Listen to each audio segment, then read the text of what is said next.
LostWinds is a video game that's considered to be a Metroidvania by Wikipedia.org, and I think that's pretty funny. You play as Toku, whose personality traits consist of none.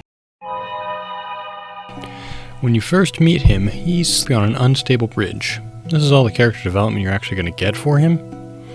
The other major character in this game is Enril, who is a rock. They're stuck in a rock because they tried to put this other guy in a rock, and you know what? It's this whole thing. Don't worry about it. The point is, she's your new best friend, and she controls the wind, and you in turn control her, which means you, by proxy, control the wind. Neat! With Proxy Windrock and inability to jump in hand, you're off on an adventure to do, you don't really have an objective past getting out of the literal hole you just fell down, I guess. The big major quest comes later. It's higher on Maslow's hierarchy of needs right now. It's here that you're introduced to the main mechanic of the game, the gust. LostWinds was actually originally released on the Nintendo Wii as WiiWare, and I can only think of how much this game probably sucked to play with the Wii remote. Eventually, you encounter a shrine that gives you your first power-up, which is just a stronger wind. Lame. But you also encounter the first enemies, the Glorbs. They might be the single hardest enemy in any video game ever. I mean, just look at how tough they are.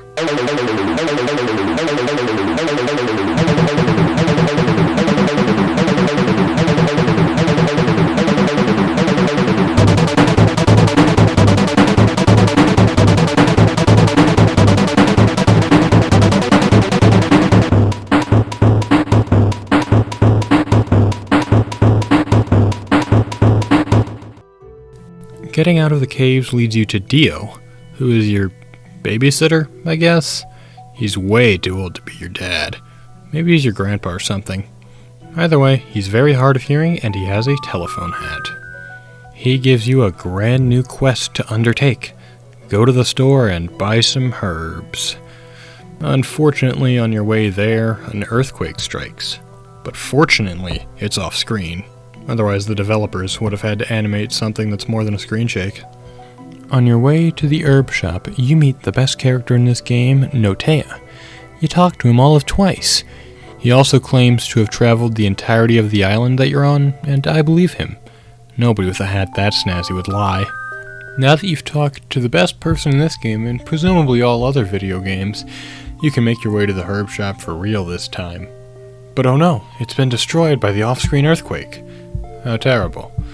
Being the valiant hero that you are, you decide to go do something other than help the villagers. Hey, it's not your problem. Once you get to the next power-up shrine, you get the power to create a light breeze. Incredible. After skipping over some unnecessary but admittedly pretty visuals and a hard crash... Did LostWinds just hard crash? You return to the man in possession of the only telescope in this game, only to discover that he's made a discovery, which you hope to also discover by means of going to him and discovering what he's discovered, in a way that the discovery would now be shared between the both of you. It turns out he got stuck on one of the most basic video game puzzles of all time. So you whip out game facts for him, and you're in. Inside, you find a shrine with a statue of the guy who told you to go to the store earlier. I guess he's important. Inside a chest is his email password. Always keep passwords in a place you'll remember them, folks. Like beneath a giant statue of yourself. When you return to Dio, he's no longer deaf. He also asks you to go and find some more passwords for him, but the only one where he remembers where he is his Dropbox password. But before that can happen, you get the Vortex ability, the single most finicky ability in this game. Have you ever tried to draw a circle around a falling object with a mouse? It's not very fun. With the Vortex ability in hand, you go to the mines where the next chest is. You get into the mines and very abruptly find the next chest. Going back to Dio, he gives you the Jumbrella Cape, which basically lets you fly. The most interesting thing you can do with it is accidentally skip over a load zone. Anyways, nothing really interesting happens for a while after this point. You just go and open the other two chests, which isn't particularly challenging. They're both just kind of sitting out in the open. Really, anybody could have walked by and opened these whenever they wanted to. But now, with all 4 chests open, it's time to fight the first boss, Magmok.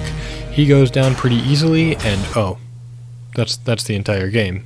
I heard you have a compilation of every good song ever done by anybody. LostWinds 2 is a video game. A video game about... wait, I already did the intro. I don't have to do it again. The game opens with something we like to call a cinematic parallel. Now, you're playing as Riverin, who's like a fish dude or something. Anyways, you're late for work. Using some banger tunes to make your way to your job.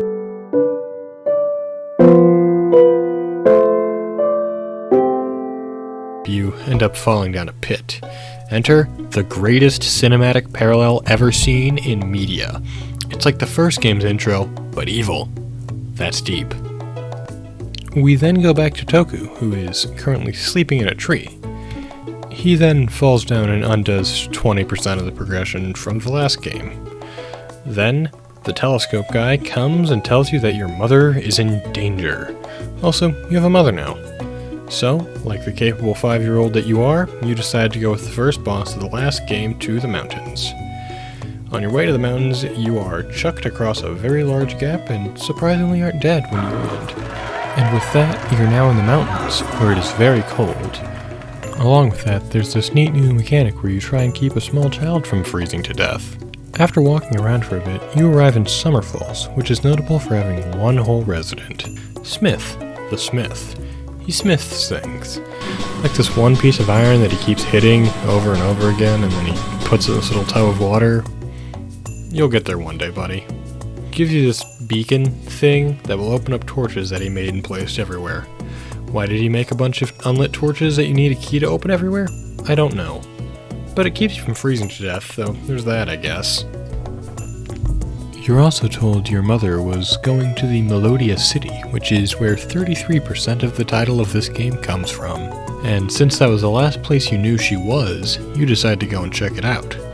On your way, you might notice someone is watching you, hiding incredibly well in the background. We'll get to it later, don't worry. While moving towards the city, you encounter a new enemy, Fire Globes. You have to kill them with a move that has maybe the highest amount of frames to come out I've ever seen in a video game. And once you've finally arrived at the city, you see that the entrance is frozen over, even though you really shouldn't be able to. And even if it wasn't frozen, it's not exactly accessible unless you had some kind of a tornado or something. So you decide to head back. Unfortunately, this guy comes over and decides to shove you off a bridge. I guess he didn't know that this game doesn't have fall damage, so you're fine. When you wake up, the least stealthy monsters have taken you to their home, and you are reunited with your mom. And it turns out they're not actually monsters, but people. Because people are the real monsters, man. That's deep. Your mom is poisoned, by the way. The cure is in the city, and you're told the only way you can get into the city is by harassing a bear into flipping the season light switch for you. So you have to go do that now. You're also given a monster suit, symbolizing the death of your innocence and the fact that you're changing into a monster or something. Or maybe it's just a warm outfit and not a literary metaphor. Who knows? After a bit of walking, you get to the bear, Santi. Her claim to fame is that she has the only time the camera changes in the game. And she can change the seasons, but that's not even half as cool as the first thing. She explains that the guy who shoved you off the bridge also poisoned the entire water supply of the city, which is bad. You should go fix it.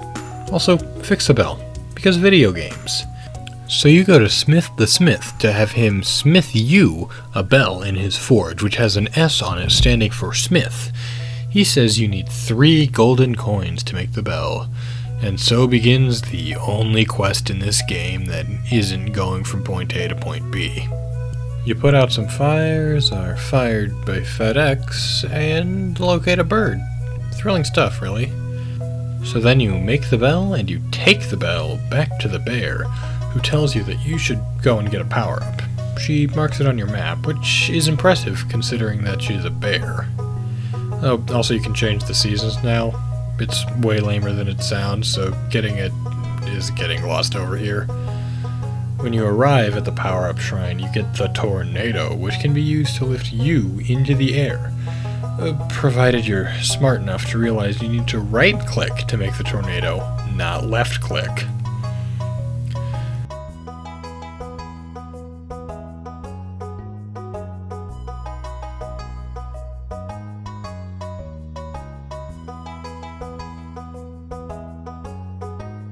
With Tornado and the knowledge of 4 minutes wasted in hand, you can now get into the city. On your way there, you encounter a new type of enemy, Big Glorbs.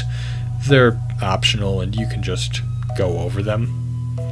Once you're in the city proper, you find a bunch of statues that are so realistic they seem like they could almost be alive. And they all have looks of terror on their faces. I can only imagine these two things aren't related. It's revealed that the poison turns people into stone, and nobody is surprised. So you decide to go back to your mom as soon as you can. But before you do that, you decide to upgrade your tornado into a DeWalt drill. So you make it back to your mom, and yeah, we all saw this coming. Oh well. But before you leave the village, you decide to drill underneath it, and you find something crazy. This little robot dude. And your job is to take him all the way across the map, back into the city. Fun. But when you make it back into the city, that guy from earlier is back and he's pissed. So you take him out in a dramatic boss fight, and are given the least amount of payoff I've ever seen in a video game. Everyone is unrocked, and you reunite with your mother. And then the game just kinda ends. Like this video.